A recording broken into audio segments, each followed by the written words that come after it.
الحمدللہ رب العالمین والصلاة والسلام علی سید المرسلین اما بعد فاعوذ باللہ من الشیطان الرجیم بسم اللہ الرحمن الرحیم وَإِذْ آتَيْنَا مُوسَى الْكِتَابَ وَالْفُرْقَانَ لَعَلَّكُمْ تَهْتَدُونَ صدق اللہ العظیم۔ سورہ بقرہ آیت نمبر 53۔ ترجمہ کنز العرفان۔ اور یاد کرو جب ہم نے موسیٰ کو کتاب عطا کی اور حق و باطل میں فرق کرنا تاکہ تم ہدایت پا جاؤ۔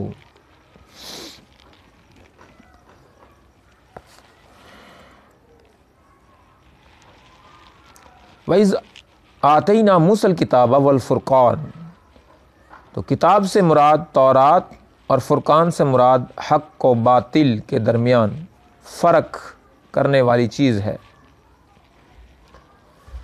اور سورہ صراط الجنان تفسیر کے حوالہ سے بہت خوبصورت 3 پوائنٹ اس میں پیش کیے گئے ہیں کہ الفرقان یعنی فرق کرنا، فرقان کے کئی معنی بیان کیے گئے ہیں۔ نمبر 1 تو فرقان سے مراد بھی تورات ہی ہے۔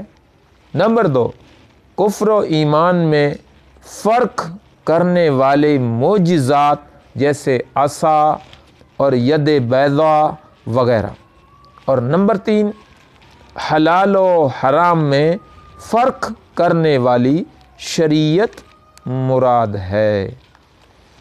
انشاءاللہ العزیز 54 آیت نمبر کی تفسیر کے لیے آئندہ ویڈیو میں پیش ہوں گے۔ آمین بجاہ خاتم النبیین صلی اللہ تعالیٰ علیہ وسلم۔